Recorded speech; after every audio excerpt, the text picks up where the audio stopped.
Vice President of Tibetan Association of Santa Fe. I would like to say a few words on this very important day today.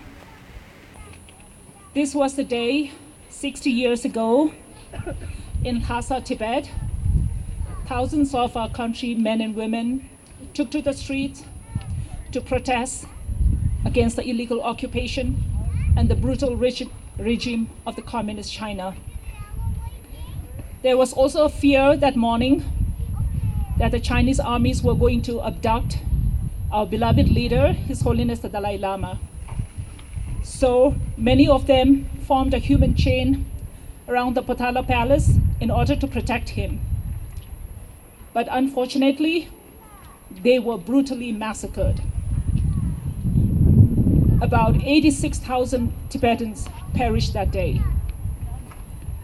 We lost our freedom, became refugees, children became orphans, elderly parents had to bury their sons and daughters, and we had to flee Tibet over a treacherous journey to flee to safety. Looking back, our people have gone through so much suffering, and today is a sad reminder of our painful past.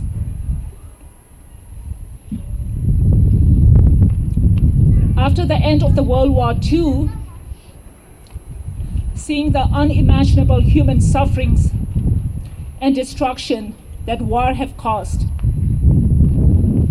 I think it awoke somewhere humanity and its moral conscience.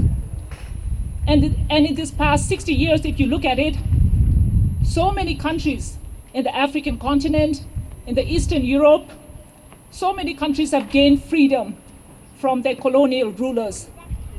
But unfortunately, Tibet still remains occupied. And we have to carry this torch forward, carry this struggle, because our struggle is for a just cause.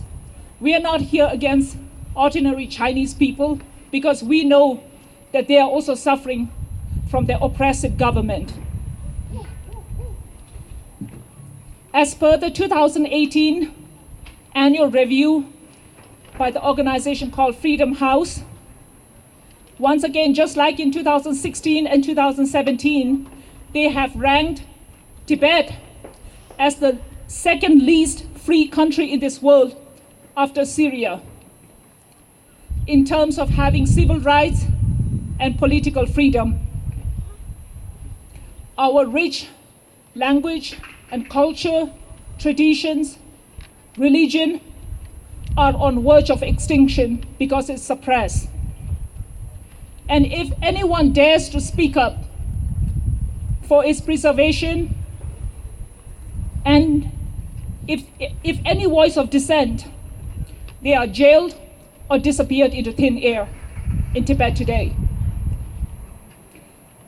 Recently, a young man by name of Tashi Wangchuk, you can read about him in the newspaper today.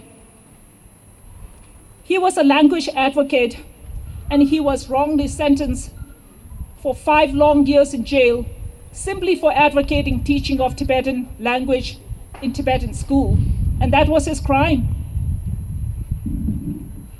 There are many Tashi Wangchuks like him today inside Tibet.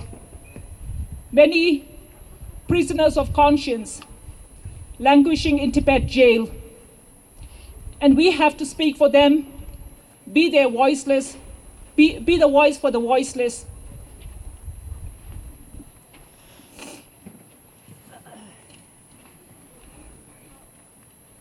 Sadly, Tibetans have become a minority in their own country. I don't know if many of you are aware,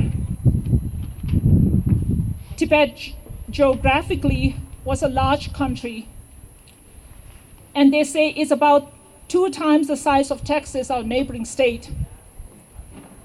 So you can imagine how big it was and how rich our natural resources were in terms of minerals and fresh water.